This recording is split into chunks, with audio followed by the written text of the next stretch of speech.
It's really great to see a full room, and we're very excited to be talking to you today about trends, challenges, and best practices when it comes to driving social ROI.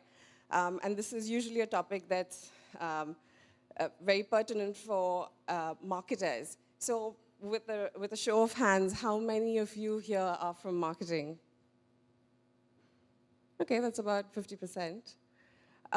We've seen in organizations that marketing teams are usually the early adopters when it comes to driving social in organizations.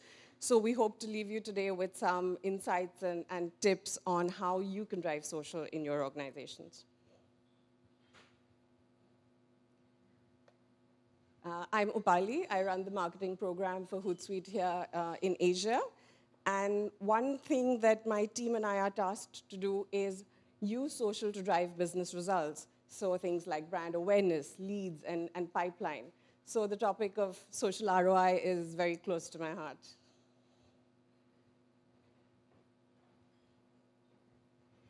Joining me today is a stellar panel. We have Avtar Ram Singh, who is the head of strategy at Falcon Agency. He has managed the digital and social presence of brands on a global, regional, and local level. Avtar spent the last few years heading the widely successful and awarded social team at Publicis Singapore, introducing a culture of data and consumer insight into the daily working of the team. A little known fact about Avtar is he was recently featured in LinkedIn's 2017 Power Profiles in Marketing and Advertising in Singapore. It's great to have you here. Also from Falcon, we have Kelvin Koo, who is the managing director and partner at Falcon Agency. He has more than 13 years of experience in digital marketing. In Publicis, he was head of digital and was handling both regional and local accounts. Kelvin has won more than 30 marketing excellence awards in the last 4 years. That's got to be a record of some sort that you've broken. Also joining us is Edward Pank, the managing director at Walk in Asia Pacific. He has been expanding the business at a rapid pace while generating new content with initiatives like Walk Prize for Asian Strategy. Edward is an evangelist for smarter insights and strategic thinking, who regularly brings Walk content to life at marketing conferences across Asia-Pac. In fact, we were just catching up before this event started, and he mentioned that he's spoken and will be speaking at 3 events in the last 3 days. Wow. Well, thank you all for joining us today. We're really looking forward to the insights that you're going to share with us. Sorry, just going back. Our Hootsuite speaker, Roger, is unfortunately not going to be able to join us. He had an emergency last night, so I'll be presenting Hootsuite's slides. A quick look at the agenda today. We'll kick off the presentations with some research findings that we've got from a study that Altimeter conducted on our behalf across 4 key markets in the world. I'll be sharing insights for Singapore and Australia specifically. That presentation will be followed by best practices and benchmarks, which will be presented by Falcon Agency. So Avtar and Kelvin will speak to those. And we'll conclude the presentations with Ed from Walk, who will be sharing insights and case studies of how brands in APAC are using social media and driving social ROI. The presentations will be followed by a session of Q&A where you get to ask the speakers whatever you like. Well, we've already covered who I am, so let's jump into the presentation. So I'm guessing many of you in the audience here have heard about Hootsuite, but for those who haven't, Hootsuite is the world's largest social media management platform. Our technology, ecosystem, and social DNA help organizations create connections at scale. Our purpose at Hootsuite is to champion the power of human connection. We believe that our platform and services form an integral part of helping organizations create connections with their customers and their clients. Our enterprise offering is backed by the best-in-class social media education. Hootsuite is also available in over 175 countries in more languages than any other platform. We have 16 million professionals using our platform, which include about 2,500 enterprise customers and more than 800 of the Fortune 1,000 companies. Regionally, these are some of the brands that we work with in Asia Pacific, and this spans industries like finance, telecom, tech, retail. Most of you would have heard of Forrester. They're one of the world's leading research and advisory firms. They published a report, the Forrester Wave 2017 report, in May this year, where they recognized Hootsuite as a leader in the social media management solution. We're really happy about that, and so this slide makes it to every presentation that we make. Okay, so that's a lot about us. Let's hear from you. So when we asked you to register for this event, we'd shared a couple of questions on how you're currently measuring social ROI. So I want to take a moment to quickly share the results. So we asked you, do you currently measure social ROI? Apparently, everyone here is using social, but more than half of you are not measuring social ROI, which seems a bit counterintuitive because we all know the time, resources, and budgets that go into social. So why aren't you measuring social ROI? The lack of understanding. So you just don't know how to. And that's a pretty legit reason. So what about the people who are measuring social ROI? What exactly are you measuring? So more than half of you said you're measuring reach, impressions, and engagement, which are typically top of the funnel metrics. But only 6% of you said you're measuring the impact of social on leads and revenue.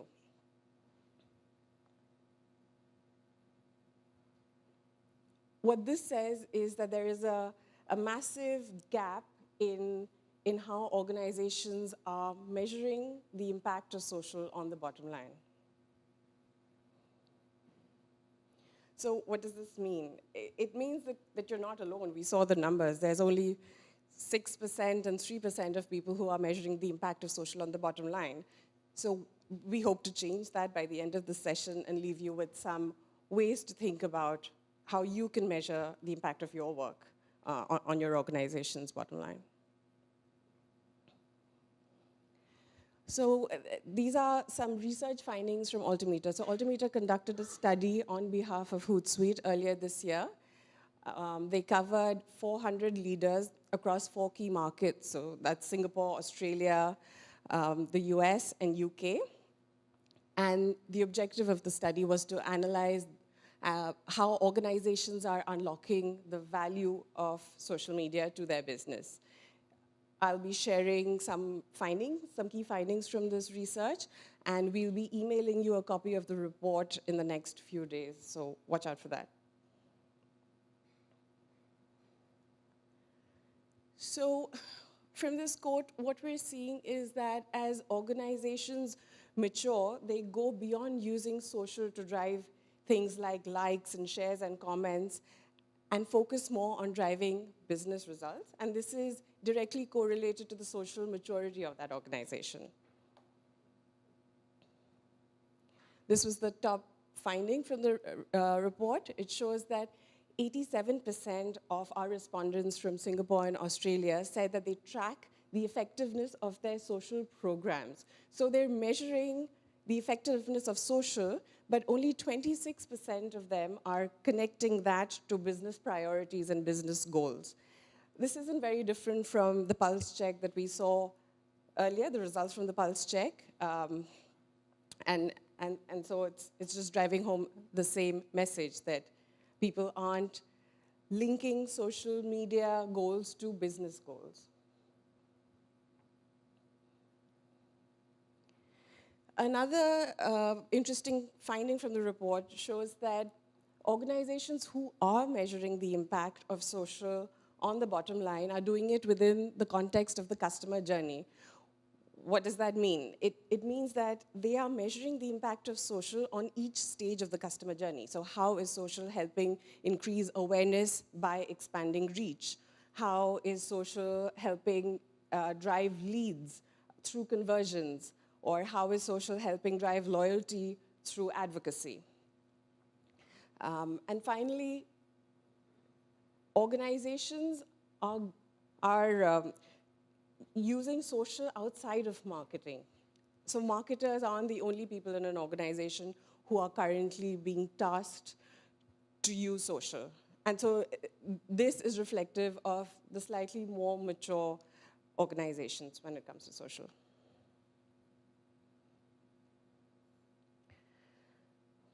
According to Altimeter, one of the top social media objectives was to improve the customer experience. And this can be done when social is brought into every stage of the customer journey, like we just covered. And so what this graph shows is that most organizations are currently capturing social data at an awareness stage and an evaluation stage, but half of them are capturing that data, the impact of social on acquisition and advocacy. So again, the focus seems to be largely on the top of the funnel and not so much the bottom of the funnel and hence the bottom line.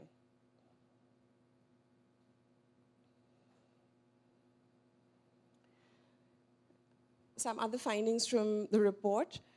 We asked our respondents what were some of the top benefits they perceived to have got from using social in their organization, and these seem to be the winners. So 55% said social data gave them better insights into customers. So faster decisions leading to reduced costs for the organization. So to illustrate this, for example, if you're an organization that produces a lot of content, you could use social to share that content out through paid or owned social channels, iterate, look at your engagement metrics, and narrow down on content that works for you. And you can do all of this really fast. Another benefit was better insights into customers, leading to improved customer experience. Social data or social media can help you listen to what your customers and your community are saying about you, and you can use that as a channel, as feedback, and channel that into your product and services to make it more relevant to your customers and to improve the customer experience.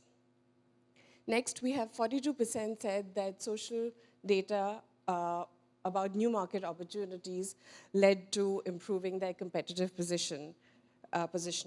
This again is similar to the previous point where organizations can listen to what is being said about their competitors, what are the industry trends, and use that to better position themselves.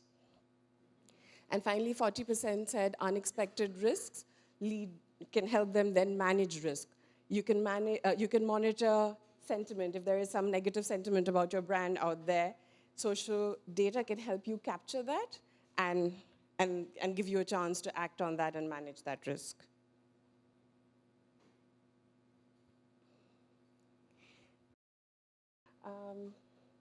So I'll leave you with this quote from the Altimeter report. So while social media has traditionally been the remit of marketers, it is fast finding its way into other departments in an enterprise organization. But we've just seen that most of you are from marketing, and what you're seeing is that marketing is driving the use and adoption of social. And so we have Falcon Agency, Avtar and Kelvin talking to you about how you as marketers can show the impact of your work on the bottom line of your company.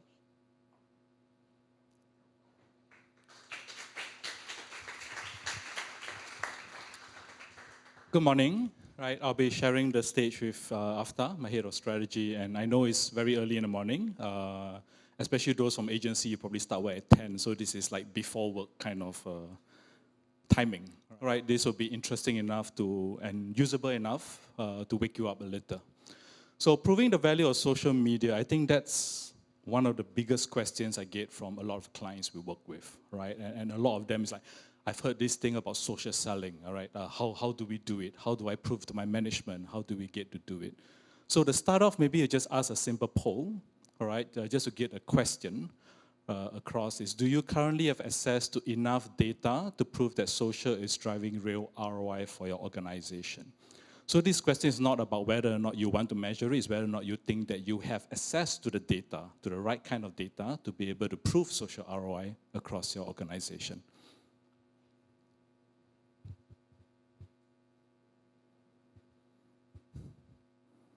Unless something drastic happens, I guess we can say that for majority is no, right? Okay, so we'll talk a little bit more about that, and I'm not surprised. I think for myself and Aftar, for most of the clients that we've worked with, both currently and in our past lives, I mean, that's always the biggest struggle, all right? And I think one thing we have to realize is that this isn't just a marketing problem, this is an organizational problem, right? And I'll start off with a very familiar scenario, all right, that we always get, right, that you'll probably face in every organization, right? That you have your marketing executive, right, saying that the campaign was a massive success. We had 1,000 likes on our Facebook page, our carousel reached 185,000 people, and the EDM at a 21.8% open rate, right? And the manager gets excited and says, that's fantastic. It's good footing for us to lock in some additional budget for the upcoming campaigns. Let me talk to the CMO. And so the manager goes to the CMO and says, oh, campaign or massive success, all right, over 1,000 engagement, fee for the people open the EDM, that's way above industry benchmarks, right? And of course, the CMO will ask this question of, great, what was the cost per lead? Did those engagements convert to trials? How many leads did we get from the EDM? All right, and I think the situation here is marketers like to obsess over a lot of what we call channel metrics, all right? Your CPMs, your CPCs, all right? Page views, bounce rate and stuff. And those are all important, all right? But if all we do is just stay at that level, it's a bit hard really to talk about real business results, right? And if you look at this survey, right, a few years ago, most commonly used digital metrics. This was in August 2014, and you see the usual suspects over there, all right? But when SaaS companies, all right, companies who have to measure real business impact and results, when they were asked in February 2016, all right, what are the metrics that they measure, all right, and you look at it, right, it's very different things. CLVs, customer retention costs, NPS, revenue per user, all right, and most of the conversations we have with our clients is always around CPAs, all right, cost per order, order basket, average order values, and stuff like that as well. So I think as marketers, we know that, hey, we want to go beyond the CPMs, all right, but it is easier said than done, all right? The good news is that a lot of platforms, all right, both from your platform providers as well as software, all right, including Hootsuite, have enabled us to be able to track, to target, and to use that data, to collect the data. I mean, those of you who are familiar with marketing on Facebook, for example, right, it's scary, the kind of data that you have. All right, so the platform has enabled us to do that, right? But I think we need to look beyond the platform and really look into the consumer journey throughout your entire organization, all right? Because proving ROI on social media isn't just a marketing effort, all right? It is an organizational effort. And I think that's the biggest challenge we face when we work with a lot of our clients, all right? We have retail clients, we have car clients, and they're always asking, is like, social is just top of the funnel. All right, and I said it doesn't have to stay that way, all right? And we need to look at how, as an organization, do you then move through the consumer journey and show social's impact throughout the entire consumer journey. And I think that is the challenge that all of us face, right? Because, like you saw in the poll result, it isn't that we don't want to measure social ROI. It's just that we don't have access to the data or we don't know what to measure. So let's first look at the data within an organization. All right, you have your social analytics, you have your web analytics, you have your media analytics, online sales data, CRM, customer, offline sales, and most of the time within an organization, they don't speak to each other. All right, the social media team or the comms team just look at social analytics, all right, and they say that, oh, we have done well here.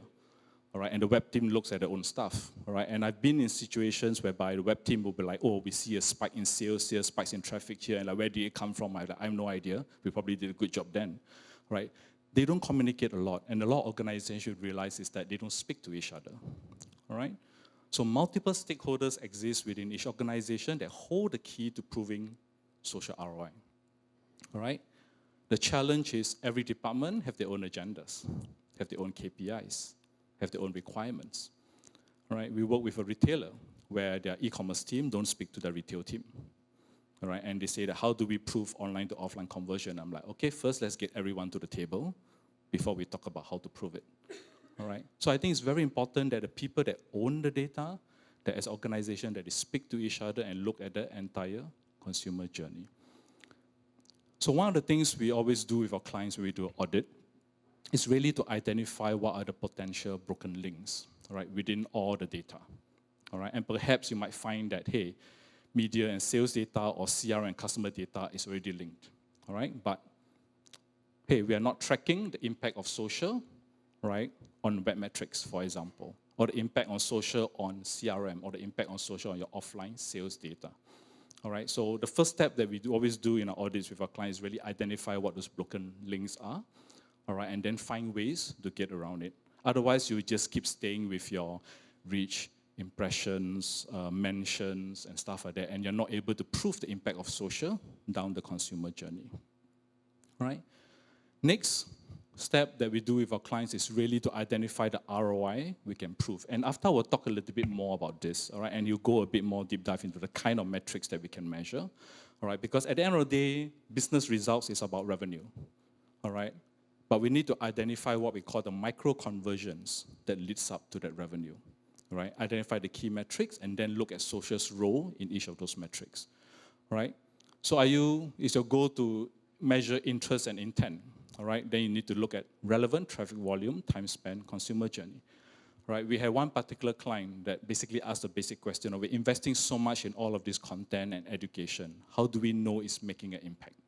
All right, and one of the key things we discovered was that each time they had some of these campaigns that they ran on social, brand search intent on Google increased. And that to me is impact. All right, in fact, you can do the same thing for out of home as well, all right? Offline advertising, all right? That's how you make links between data, all right? Because brand search intent is a good indicator of middle of the funnel, consideration, intent. So we need to look beyond what your social platforms provide and look across the company data and make sense of what those numbers mean, all right? Lead generation.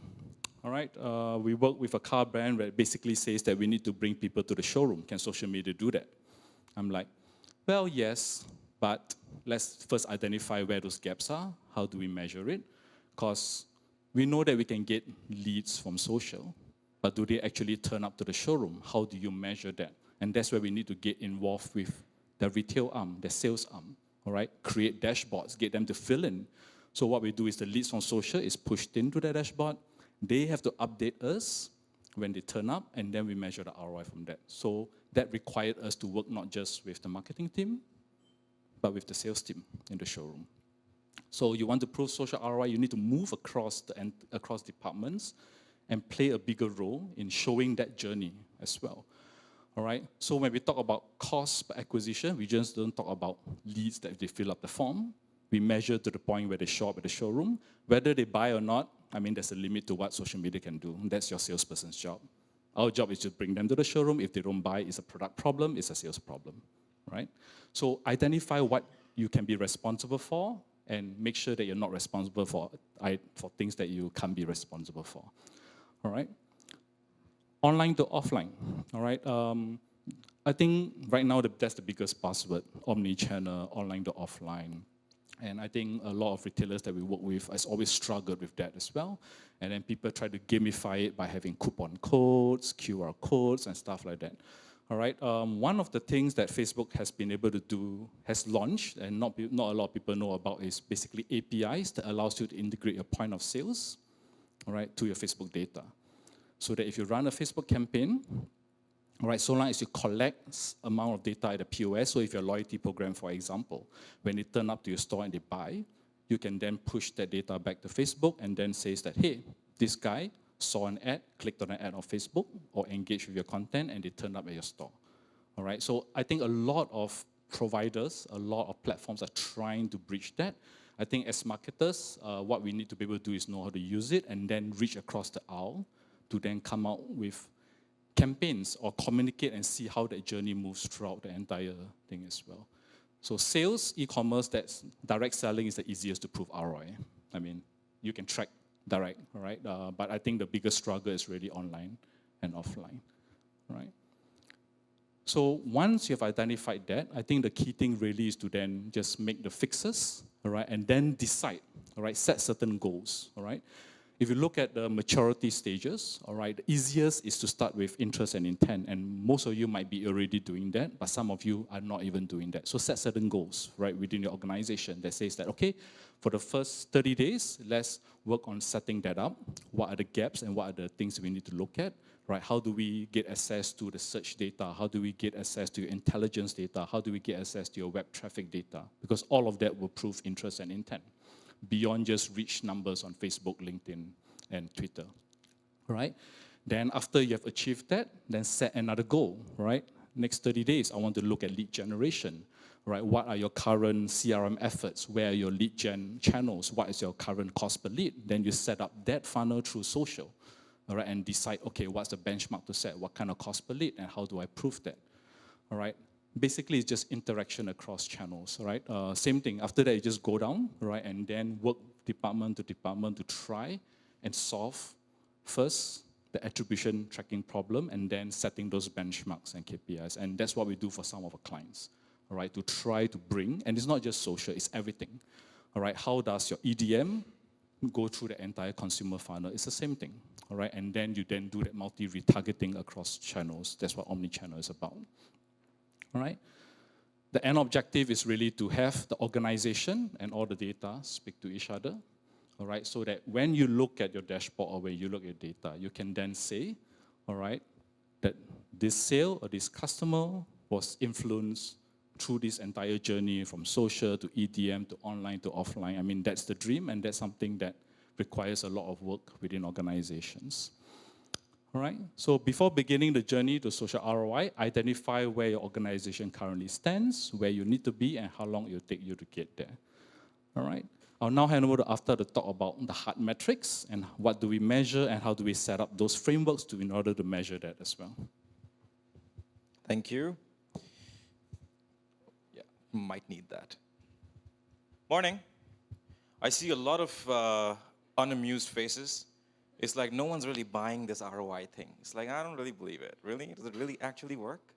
There's a lot of skepticism in the room right now. And also, as usual, people are all at the back. What you did not know is if you were in the first 3 rows, you get Warp for free for 6 months. So talk to Ed afterwards, guys in the first 3 rows. Okay, so what metric usually proves ROI? If you ask anyone about this, they will say revenue because that's straightforward. If you're making money, it proves ROI. But that's also extremely dangerous because like Kelvin said, what actually makes your revenue move are what we like to call micro conversions.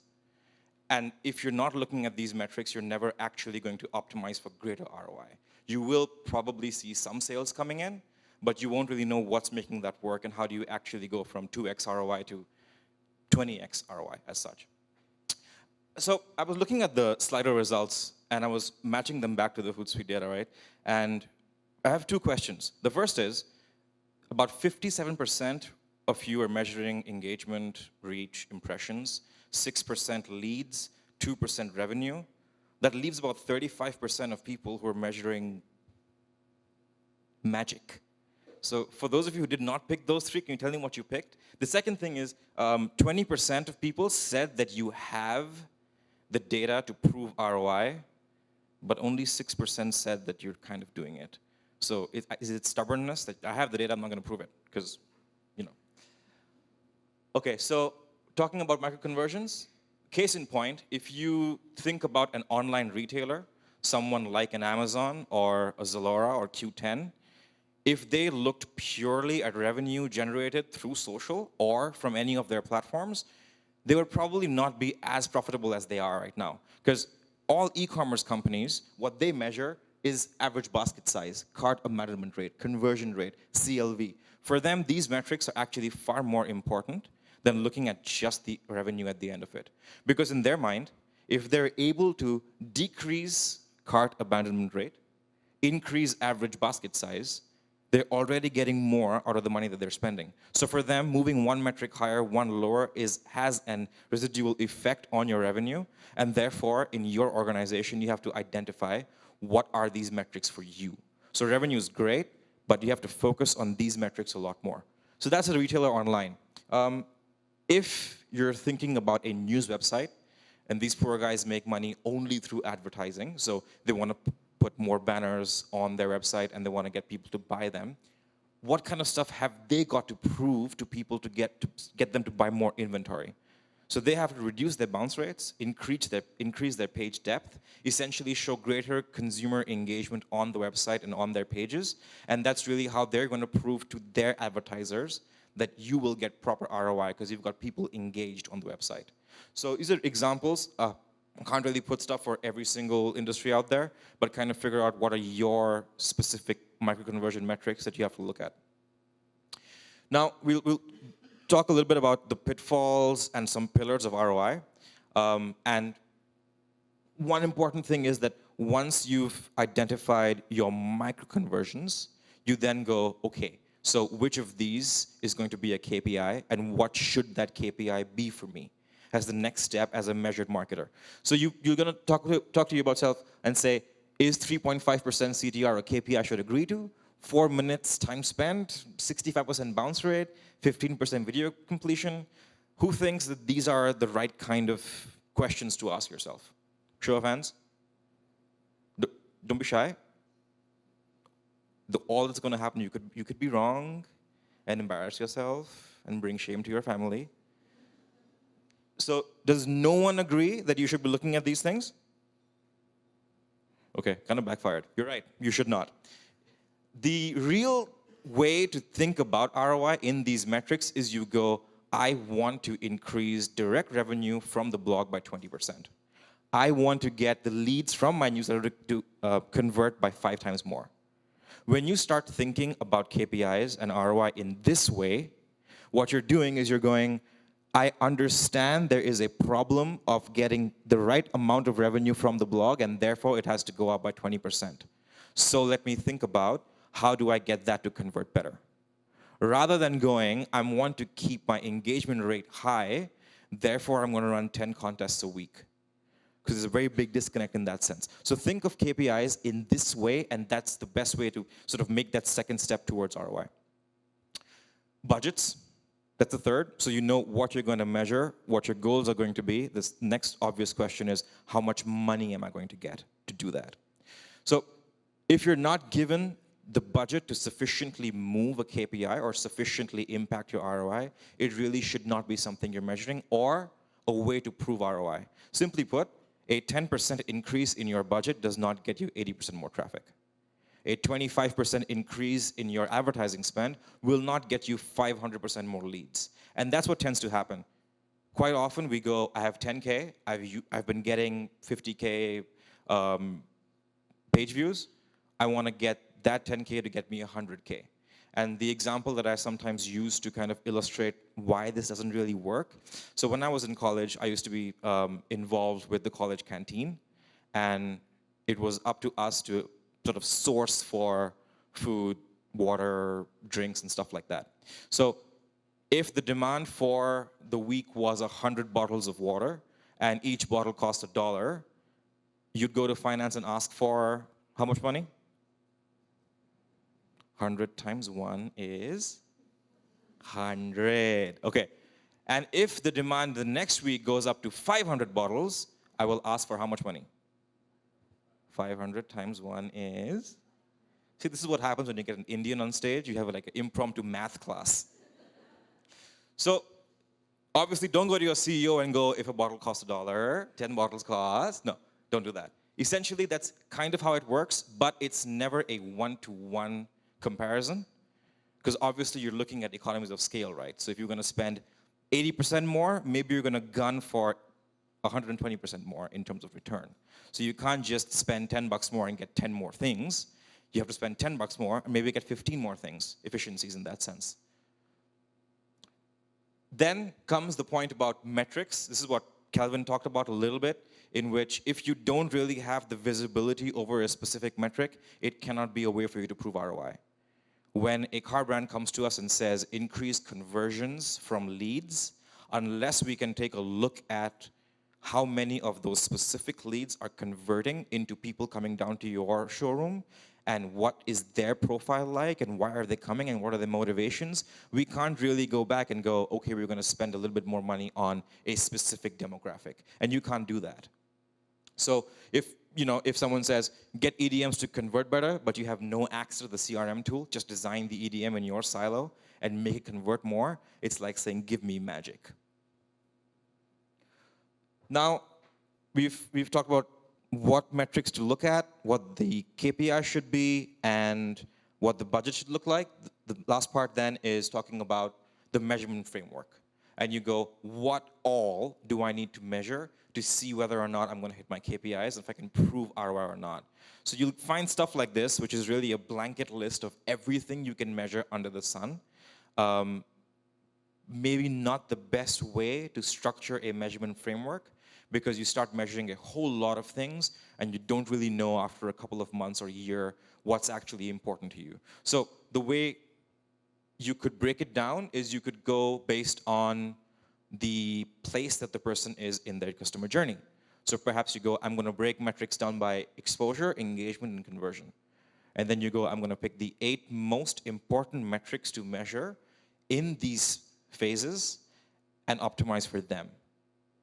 Instead of measuring 100 metrics that you can just because you have access to them, try and pick the 12 that you feel are going to have the most amount of impact on your business. It's far easier to actually look at core metrics, 12, 13, maybe 14, and then go, I'm going to optimize for these.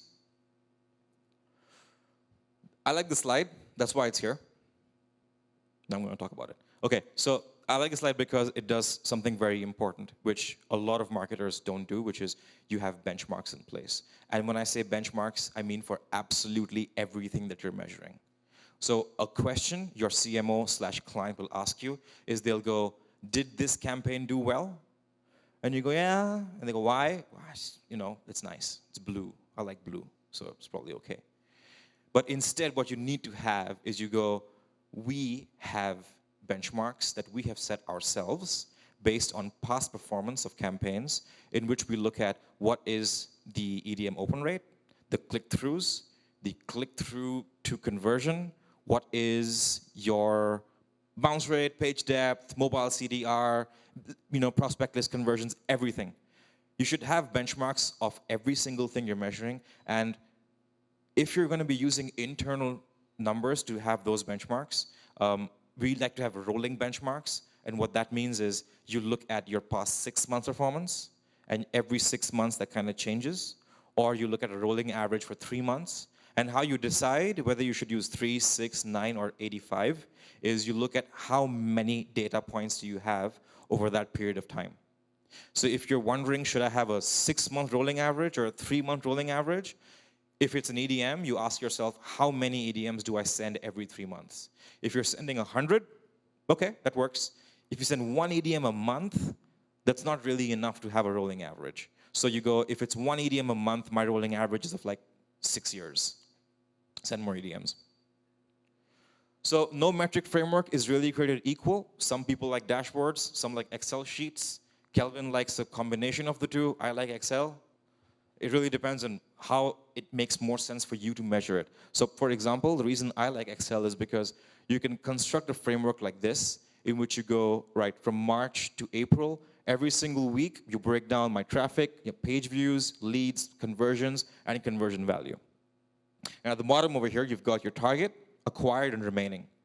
So over here, you've got how much more have I got to go? Am I behind? Am I ahead? Am I doing well? And on top, you've got your micro-conversions that are talking about how well are you doing with that. So the advantage here really is you go, okay, I've got week 3 had a lot of leads and conversion value. Therefore, that week, I did something interesting. In week 4 in March and week 1 of April, your conversions suddenly dropped as your conversion values, but your traffic to blog also dropped as well. So you go, okay, so I did not drive enough people to my blog, and therefore I didn't get enough conversions or enough conversion value. So these kind of sort of Excels or tables, as you will, kind of make these things a lot more easy for you to look at. Now, let's say that your target here was 5,000 leads. Can everybody see that? 5K leads, right? And we're 2 months in, and we've acquired 2,500 leads. So you've hit 50% of your required KPI. Now, let's say this is a 2.5-month campaign. You're, how many weeks in 2.5 months? 10? Yeah. So let's say you're 8 weeks into a 10-week campaign, and you go, I've only hit 50% of my leads. And you start panicking. But if you look at your conversion value, you'll see out of 48K, you've already hit 38K. So you've almost made like a 75% jump. So if you're not looking at the conversion value and you're only obsessing over leads, this is the exact kind of gap that comes about. So once you've built this framework, and this is hard to read, you do this to it, which is even harder to read, but the point is, you can actually look at trends. So this is how we then go and say, green is good, pink is bad, and therefore I can actually look at this and go, what are the trends across every single week? So when I look at all the greens, I go, every single time my page views go up, my lead submission tends to go up as well, because green matches with green. Traffic to blog has a direct correlation to page views. And you start looking at this stuff and you go, I know exactly what is working and what's not working. What has a direct correlation to another and what does not. At the end of it, what you're really looking for is how do you actually get the highest conversion value for the conversions you're getting without spending too much money. Okay. If you have any questions about this, please talk to us afterwards. And a couple of final rules before we wrap up. Stakeholder management is critical. The CRM guy wants to keep his unsubscribe rate low, which is why he sends 1 EDM every year, because that way no one unsubscribes. But that's not the best way to do it. So you have to go to him and go, I will keep your unsubscribe rate low, but I will also help you prove that you're making money for the company, right? You can't prove ROI without getting data from business units. You have to get sales to talk to CRM to talk to offline, get your e-commerce people. They don't like to go in the sun, but make them go to the store and be like, you have to talk to the salespeople. The best insights always come from the salespeople that are on the ground. They will tell you what your actual demographic is. I love Facebook, I love the advertising tool, but nothing beats people that are actually seeing things on the ground. Revenue is a key metric. It's a critical metric, but it's not the only metric. Do not track just revenue. Focus on specific KPIs and don't pick a metric you cannot impact.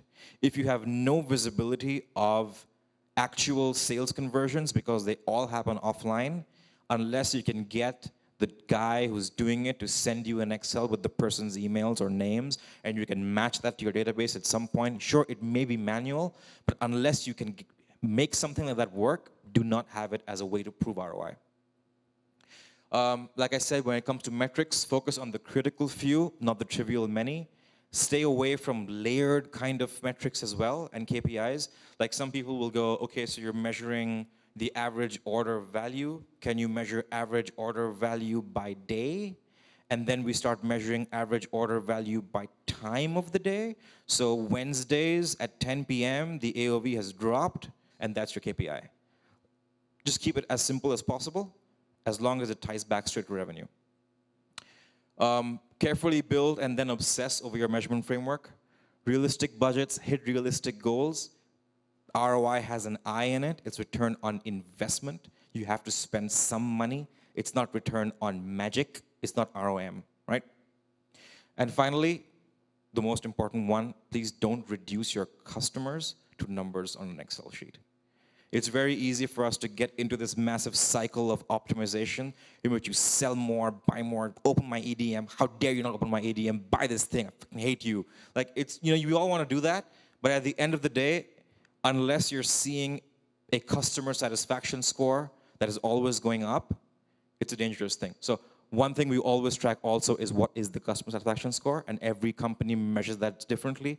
If you see your average order value and revenues going up every single week and your customer satisfaction score going down every week, that's not a good thing.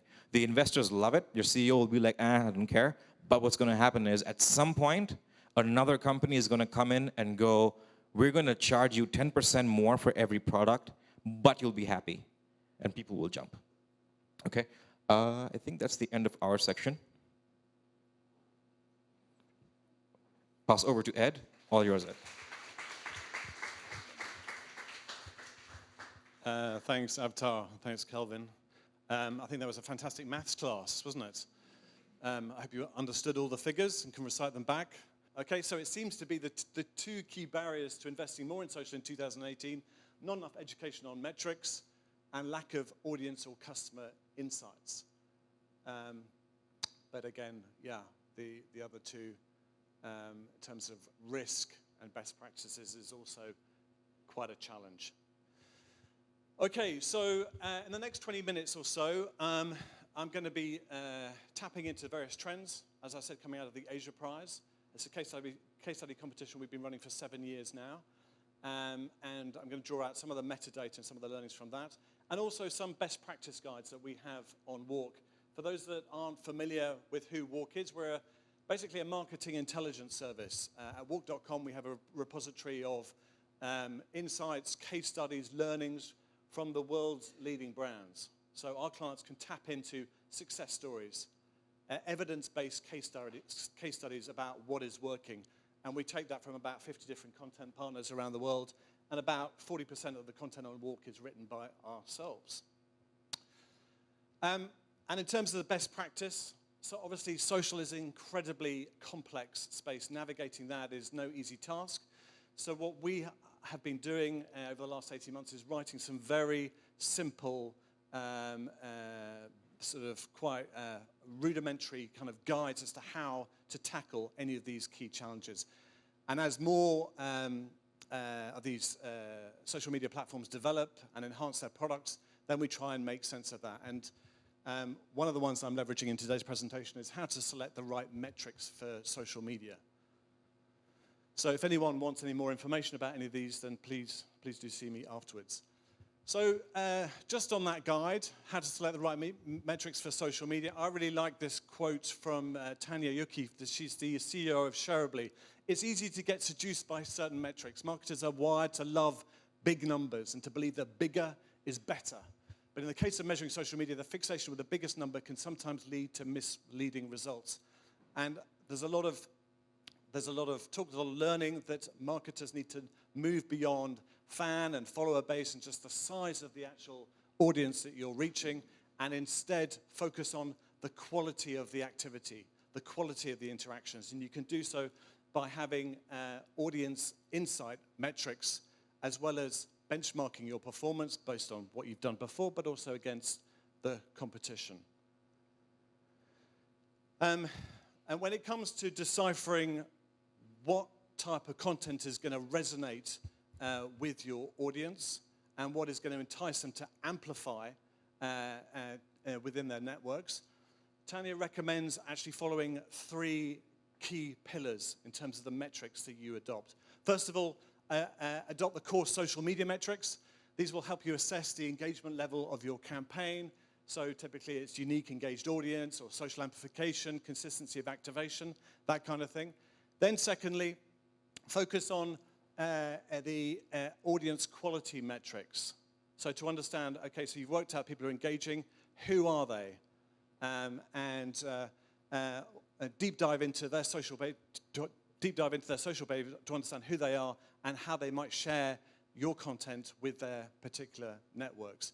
So this could be percentage of returners, this could be frequency of actions, that kind of thing. I've got a whole list behind this, which I can share with you later on. And then thirdly, it's focusing on content strategy metrics. In terms of your campaign, what is working compared to what you've done before and compared to the competition? So what are the formats that are the most effective? Is it photos? Is it text-only posts? Is it recorded video? Is it live video?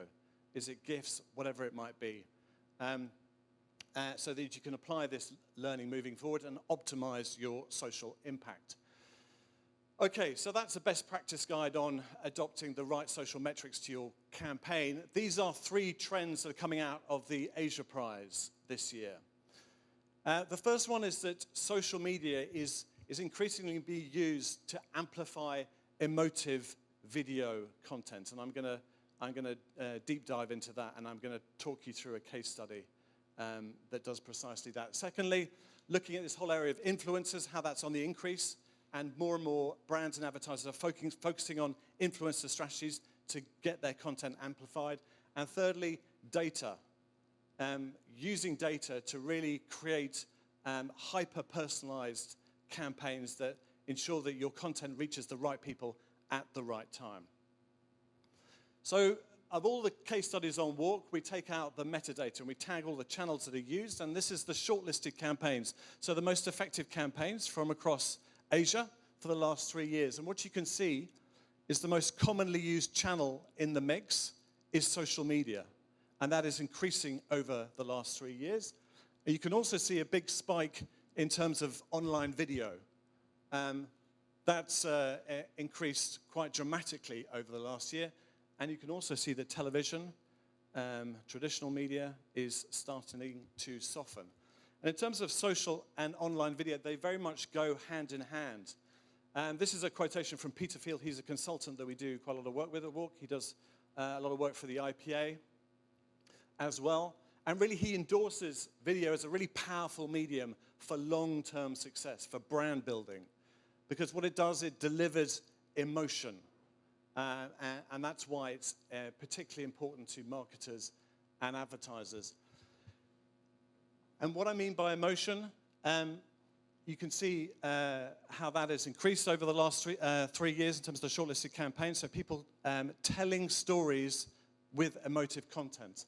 That's also backed up by storytelling, another creative approach which is on the increase. And also sustainability and responsibility is also very commonly used and is on the increase. And these 3 go very much hand in hand. People are telling stories in an emotional way, engaging their audiences, and sometimes they're also using social purposeful type messaging to really engage their audiences. Now, this campaign is absolutely stunning. This is for SK-II, cosmetics brand in China. And it's worth just talking about this for a second. So the context here is that this is a Japanese brand in China.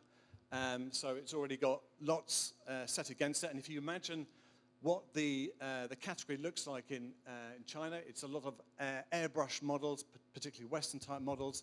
Those are the sort of dynamics of the category.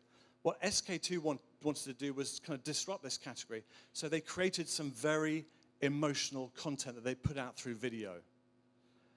And what they did is really interrogated the target audience, really understood and empathized who these women were.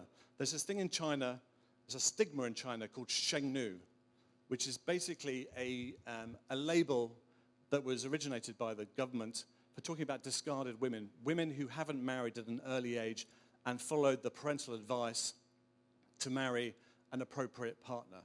Instead, these women have the confidence to forge their own careers, and they want to marry the person that they fall in love with. And so what they did is they created a 4-minute video, like a mini documentary, and put that out through, hosted it on Youku and Tencent in China. And the impact was quite phenomenal in terms of the social impact. 44 million views of this video, 2,100 recorded social media posts, shared the film across more than 25 countries, 7.2 million social actions. And I think what this goes to show is that when you tap into a unique customer insight and turn that into content, the amplification effect of that through social media can be incredible. They tapped into what was important in their target audience and created some very powerful emotive content. And what's also interesting is they track the brand equity. And I think this is a key link back to measuring the impact on the brand. Yes, they achieved this kind of reach and this level of engagement, but also in terms of brand equity, there are significant levels of emotional brand values enables me to change my destiny. And they were playing off the platform of Change Destiny. Now, unfortunately, we don't have time to play the video. It's a very powerful piece of work, and I really encourage you to look it up. The second point of the presentation is really looking at the whole area of targeting influencers. And this is had a lot more increase in focus in the prize. So when we look at, again, shortlisted campaigns year on year, you can see a 20% increase in campaigns actually targeting influencers. And these are just a few kind of bullet points coming out of a best practice guide on how to work with influencers. I think the fourth one is just worth calling out. Consider working with micro-influencers, not just macro-influencers, not just the kind of key guys. Yes, they have big audiences. They can reach big numbers. But actually, do they have the credibility in terms of who they are? Do they have the authenticity? And there's a lovely example, again, that was entered into the prize, a campaign from India. For Levi's, I Shape My World. And this was about female empowerment. And they used influencers here, but they used a hairdresser that cut the hair of some Bollywood stars, and they used a transgender model. So using influencers that have a lot of credibility, everyday heroes, to kind of cascade out your message. This is a campaign from Singapore. It was shortlisted in the prize and is for Maybelline. And the reason why I'm picking this campaign today is because I think they pick up on some unique social behavior. So Maybelline, the business context here is Maybelline is very much the third player behind L'Oreal and Revlon, and they wanted to make themselves seem more locally relevant. And they picked up on this insight or this behavior that women, I'm told, on social media, they like to apply these kind of filters to kind of give them very smooth skin. So using Snapchat filters gives them a kind of flawless complexion. And what Maybelline did is they played off this behavior and kind of created a poll so that people could test on Facebook. It's like a Snapchat hack, if you like, but testing it on Facebook. Is this with a filter or was it with this Dream Foundation product? And in terms of the success, they successfully resonated strongly with a typically very skeptical campaign. And let's remind ourselves that cosmetics is a very saturated market, and they achieved an engagement rate of 29.2%, exceeding their set KPIs. Let's have a look at the video. Young Singaporean women love taking selfies on Snapchat. And they love the velvety, soft matte complexion the app's subtle beautification effects give them. What if Maybelline could convince them that they can have the same Snapchat complexion that they love in real life? To do that, Maybelline reached out to Singapore's quirkiest influencer duo, whose personalities are a favorite among young Singaporeans. Maybelline then launched a teaser video that was seemingly shot on Snapchat, only to reveal that the beautifying filters used to achieve the girl's flawless-looking skin were created using only physical paper cutouts and Maybelline's new liquid foundation. Following that, Maybelline posted 2 selfies on their Facebook page and got audiences guessing which selfie was shot with a virtual filter. Finally, Maybelline revealed how they pulled off their convincing bluff through a behind-the-scenes video, highlighting that their product was the secret behind the flawless Snapchat filtered complexion. This simple and fun social campaign reached 1.1 million unique audience in the first week. That's about a quarter of Singapore's population. Together with over 100,000 click-throughs to Maybelline's Facebook and website, the campaign resulted in one of Maybelline's best years for new product sales. Overall, the campaign generated engagement rates that exceeded all our targeted KPIs. In a selfie-crazed generation, Maybelline showed young women that with Maybelline's new Dream Velvet Foundation, they can truly be their own filter.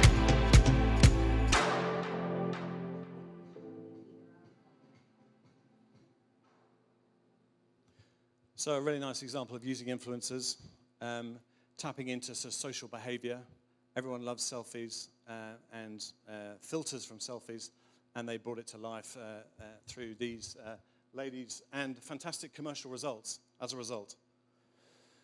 Okay, and the third section of this campaign, I'm going to look at data and how that's offering up lots of really rich opportunities to hit your target audience with the right message at the right time. And this is a quote from Amy Benford. She's the Global Media Director of Campbell's, and we picked this up from an event report from an event in the US. We're able to understand a person's mindset like never before. It's information we've never had access to. We're able to provide the right solution to the right person at the right time in their right mindset. And Campbell's have really been pioneering this in the States. So what they do is they layer different data sets. So they understand the culinary preference of their customers. They then take the location into account. And then they also take the weather. What's the weather like? What's the temperature that day? And then they offer up recipe solutions using Campbell's soups. So it's a very unique way of making sure that they provide tailored solutions according to the actual context of where people or when people will be receiving that message. And this is a campaign from China. And I wanted to share it with you because what they did is they tapped into the data that's available on the WeChat platform. So building a new management platform capturing real-time consumer insights, and that enabled them to target consumers with relevant messaging wherever that might be. And the business context here is that, yeah, their sales were increasing, but their sales on e-commerce were dropping, so they wanted to reverse that decline. So there's a very straightforward kind of measurement of driving traffic through to the website and converting that into sales. The campaign delivered an ROI overall of 3-to-1, 300% increase in traffic, resulting in fantastic increase in sales. Let's have a look. Welcome to China, where fashion brands inundate consumers with a blinding array of generic content in the hope that something would stick in their minds. Instead, consumers drown in an ocean of generic content. How do you then get their attention long enough to make a sale? And beyond that, turning one-time sales into meaningful relationships that ultimately make your brand matter. With these challenges in mind, we set out to make H&M matter to China's millennials by mapping social followers to content that is both useful and entertaining. We call this H&M's Smart Personal Stylist, the world's first predictive modeling software program developed for China's WeChat platform. The Smart Personal Stylist captures consumer data in real time in order to build a detailed profile over time. Based on consumer behavior and interests, these profiles are progressively tagged with unique identities and needs. The more they share, read, and like, the more we get to know them. This helps the brand make predictions and zero in on specific customer preferences and choices. We automated content delivery to fit occasions, seasons, and trends. The personal stylist directed consumers only to relevant content and products that mattered to them. Armed with this data, H&M began tailoring experiences they knew consumers would love. From concerts to mobile games that came with discounts to exclusive sneak peeks into the world of couture. We took advantage of the launch of our H&M x Kenzo collaboration and created a virtual queue with the app. Only a handful of consumers in selected cities got first dibs to limited edition pieces. Within 12 hours of the launch in China, 95% of stock sold out. Response to H&M's Smart Personal Stylist was unprecedented, bringing with it tangible growth that thrived. In 9 months, H&M's WeChat follower base doubled, and content open rate increased by an industry-shattering 92%, outperforming the top fashion brands in the market. Conversion to H&M's e-commerce site enjoyed a 300% increase, bringing millions in sales. This goes to show that taking the time to know someone not only wins their loyalty, but at times, even their hearts, thus making brands matter.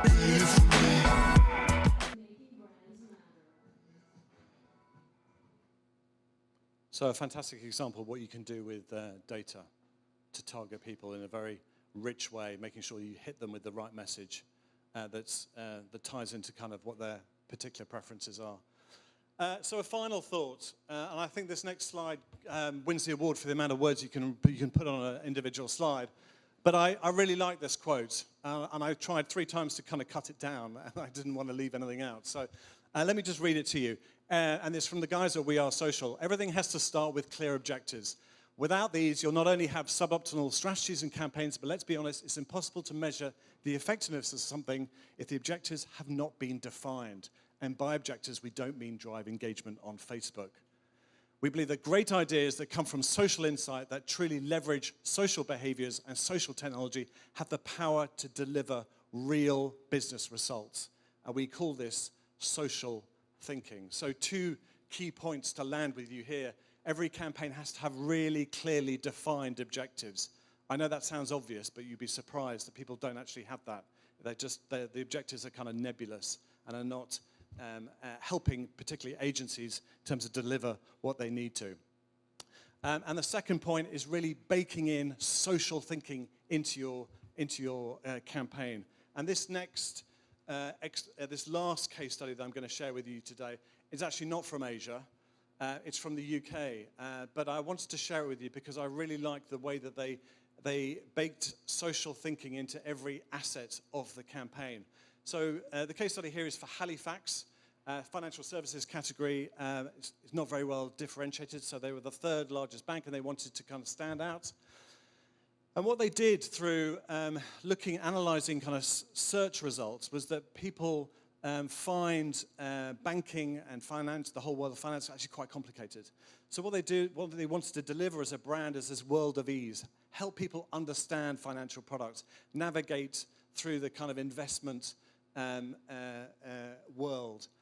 And so what they did is came up with these unique assets and played them out to help people bank more successfully and also reposition their bank. So in terms of the impact, they garnered 13.5 million impressions.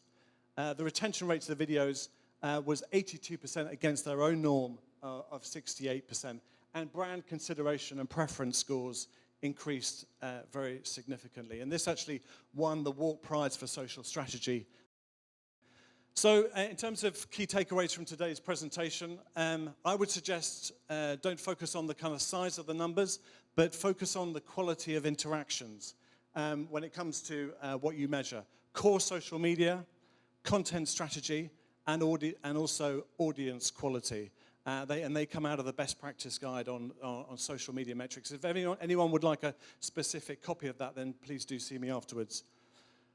Social media, or this thing called social video, social media is really being used to amplify emotive video content. And I can't stress enough how many successful campaigns we are seeing of people using emotion in video and that being played out very successfully through social media.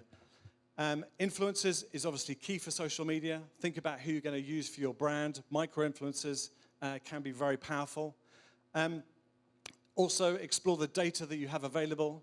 From the poll earlier, there is data there, but it's how do you apply that and how do you then are able to land the right message at the right time. Reach with relevance, if you like. And then social insight. I think great campaigns will get amplified and shared if you really understand your customer. What makes them tick? What do they care about?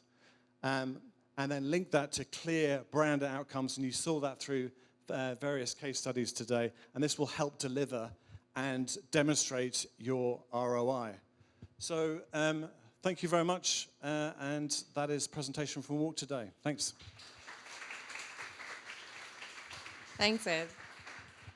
Those are some really great examples of how brands are using social. And you use this phrase, social thinking, which I find very interesting. It's what I think all of us have touched on a little about how social permeates and should be permeating the organization to have maximum impact. And Avtar and Kelvin, I have to say that periodic table, it brought back nightmares of chemistry class. But that's a really cool way to think about social. So thanks to all of our speakers. We'll be having a Q&A session. If you haven't already, please drop some questions into Slido. We have a few fun giveaways. Okay. So we have a question that says, what's the best way to leverage social for a B2B enterprise? How effectively can it build leads? Avtar, Kelvin, do you guys want to take that?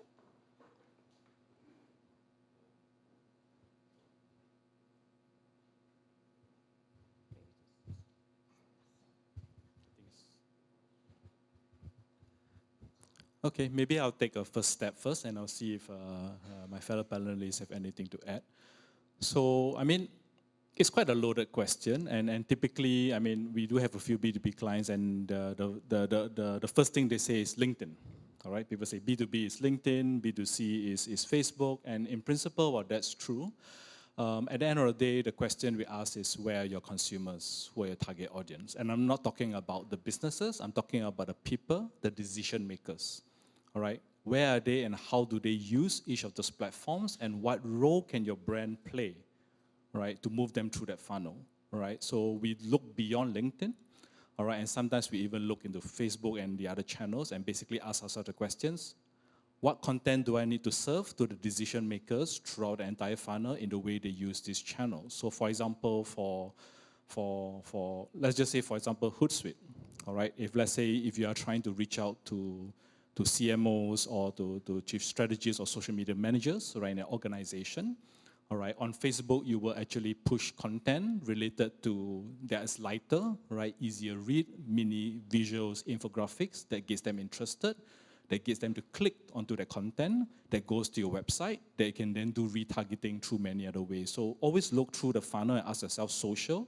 The end goal is you want to bring them through a funnel, whether it's a lead form, whether it is a website, whether it's consume content, and social is just a conduit to bring them there. So don't just think of LinkedIn, because we have seen massive success in using Facebook to drive people through the funnel, consume content, and then convert to leads as well for B2B. Maybe this one?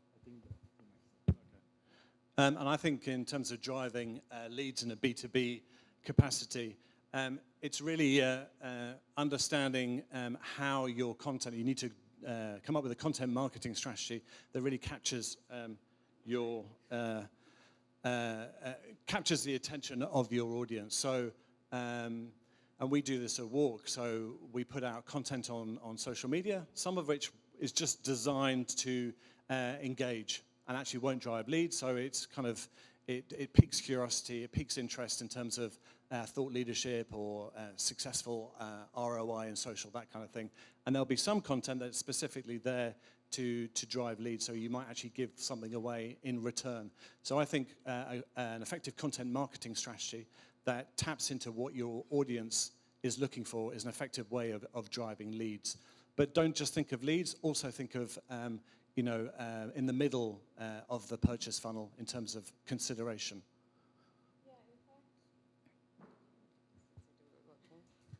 Sorry, some tech trouble. So to build on that, we recently did a study with Forrester on social selling to look at how B2B organizations are using social. And one of the top reasons for them to be using social, as was revealed by the survey, was to stay salient. So awareness is very important. And the way I look at it is, irrespective of whether your customer is B2B or B2C, social is a great way to tap into conversations that are happening about your brand, and it's a great source of knowledge to get insights about what your customer wants. And so you can pick whichever question you want to give the Auli as an award to. So I think the question basically was like, tell me how to do B2B, which is why Kelvin said it's like a loaded question. But I think if you look at what a lot of companies are doing is they create white papers, they do really good work with their content marketing. There's a brand called NewsWhip, and what they do is essentially their blog covers anything and everything, what's happening in the world of news, and then they use the NewsWhip tool to actually bring out the data behind that to show where are they getting those insights from.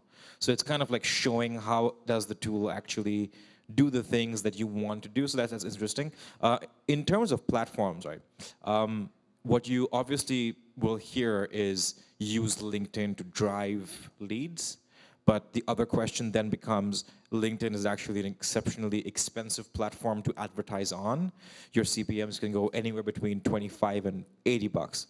And that's really where your website comes into play, in which you go, right, for the first 2 weeks, I'm going to use $1,000 and drive traffic from LinkedIn to my website. And I'm going to capture the right audience. And then I'm essentially going to use Facebook to retarget them. So you found the right people from LinkedIn, they've come to your website, but because you've got the Facebook Pixel installed on your site, you can now retarget them on Facebook, which is then going to be a lot cheaper for you. And if you've got an actual content hook, something like a white paper that you've built or a presentation that you want to show them, and it's behind an email gateway, then it becomes a lot easier for you to then use email to retarget them. So if you're looking at costs and you want to lower them for B2B, this is a potential way of doing that. Thanks. So the second most popular question or comment is, please share the slides after the event. So we'll be doing that. We'll be sending you an email with the slides and a recording of today's presentations. We have a question from Alexis. In what stages of customer journey can you best utilize social media and how? I think that's a really interesting question. And I think if you analyze your customer path to purchase, customer journey, there is inevitably going to be a stage of exploration and discovery. So that people are going to be doing, the audience is going to be doing a lot of research online. And I think that's a key time when actually you can influence them through social media. It's when they'll be looking for recommendations from peers, their own networks. It's when word of mouth can be very powerful. So I think work out when those times are, when people are looking for information online, and then target them through social, which might help influence them or certainly drive traffic to a website where they can find out more information. Yeah, I totally agree with that. And I think one way to think about it is I liked a lot of what Google talks about micro moments. All right, because the consumer journey is never linear, right? And we move between micro moments of intent and discovery back and forth across channels.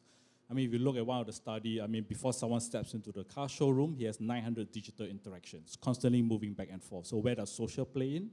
Across the entire funnel is just knowing who they are, where they are, and think of your entire ecosystem across channels and not just social has one role in that funnel, EDM has one role in that funnel, website everyone needs to play with each other because that's how your consumers move. They see a billboard, they do a search, they go to your website, they see your ad on Facebook, and then they see your EDM. Use all your channels and identify what works. And social can work throughout the entire funnel depending on your business.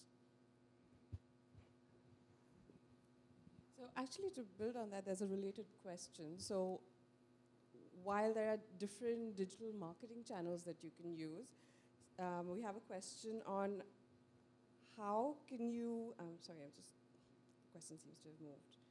What kind of metrics should one look at in particular to find out how offline sales is driven by social campaigns? And Avtar, I know you covered that briefly in your presentation. Could you dig into that a bit more?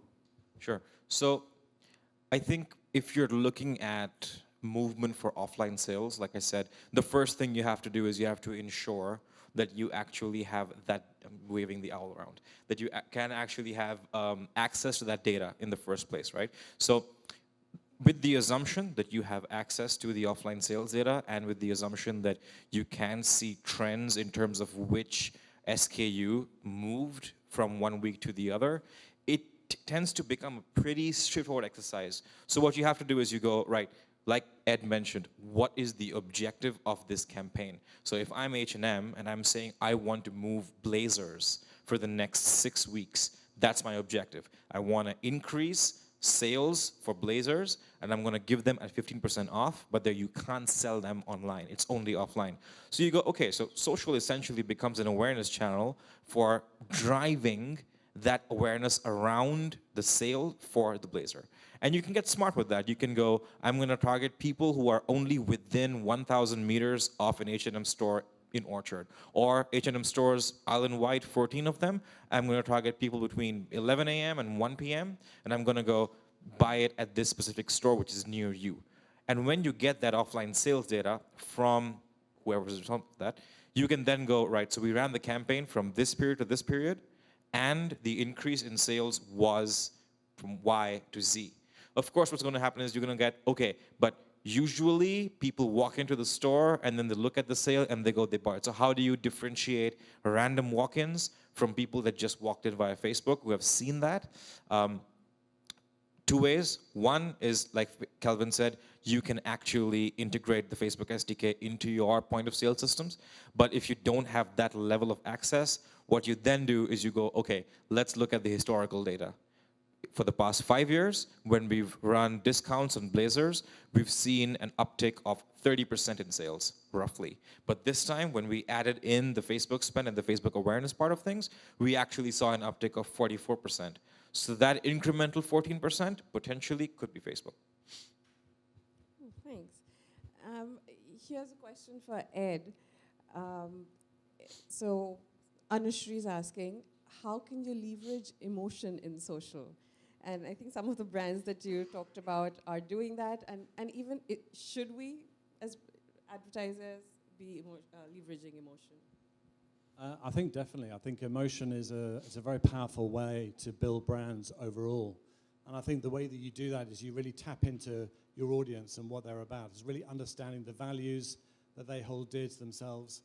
And it could be, there could be societal shifts that might be happening in terms of demographic movements and how people feel. And we saw that with the case study from China on SK2. So really tapping into that and then building emotive content around that can be very powerful. There was another really nice example from the Asia Prize, and this is in the pharma category. So if you think it's a very scientific and not very emotional category at all, and what they did, it was a prenatal, it was a pregnancy vitamin supplement that they wanted to push, and they couldn't actually advertise directly to the medical profession. And actually, the story here is that dads were not able to attend the first ultrasound of their baby.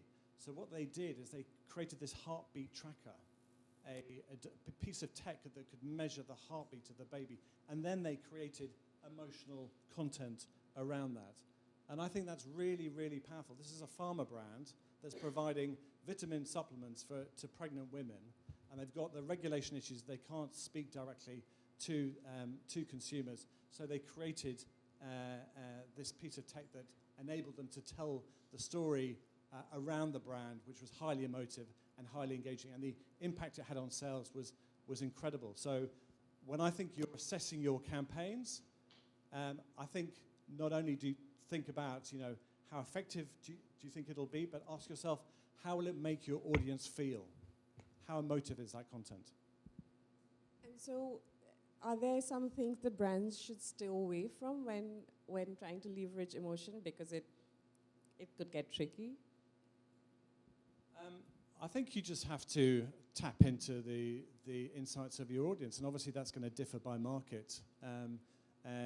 You know, when you target Filipino audiences, it's all about, have to be very positive and optimistic.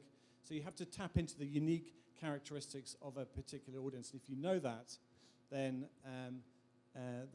you should be successful. And I also think social media in itself is a great way of finding those insights about your audience, because you can see who is closest to your brand and what is their social media behavior, what are they sharing, and what do they feel is important to them. And if you can tap into that, then you can create content that I think will resonate with your audience.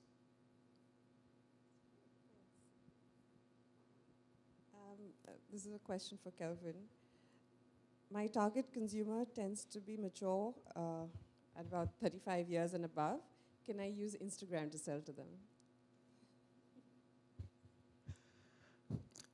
I'm not sure what the latest demographic data is. I mean, to answer the question is essentially take a look at two things. One, are they on Instagram?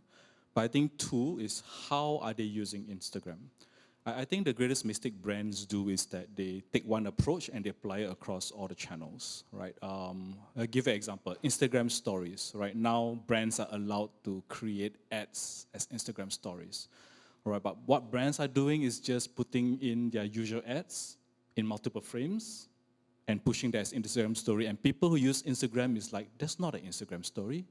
What is the essence of an Instagram story? It's live, it's real, it's authentic, it's not slick or produced. And your consumers, whether they're 35 or 40, if they're on that channel, they're not going to react to your content because they say that you are not understanding how I use this channel. So I think that is the more pertinent question, and that ties into what Ed says about content strategy. It needs to change according to the channel. So take a look at Instagram demographic data. If they're there, next question to ask yourself is, why are they using Instagram, and what content do I serve them on Instagram that speaks to them? I think Instagram as a channel is potentially very powerful. I think it's the new bragging rights for who you are. So as societies move beyond just pure materialism, they're looking into experiences, and Instagram serves experiences really well. It's not necessarily the new pair of shoes that I bought, but look at me on holiday, or look at me in this restaurant. Look what I'm eating. So I think the question was age related. I'm over 35, and I love Instagram, so definitely works for me. Fantastic. We've got a ton of questions coming in, but in the interest of time, we're going to wrap up. We'll take one question from the audience, and whoever asks this question will get the free certification that we're offering. So anybody wants to raise their hands? Okay, cool.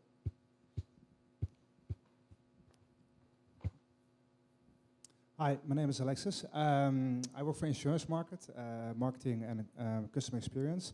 How would you do insurances on social media? Because I looked at quite a few of our insurance companies, how they do it, and it's still product-based. It's not so much towards the customer.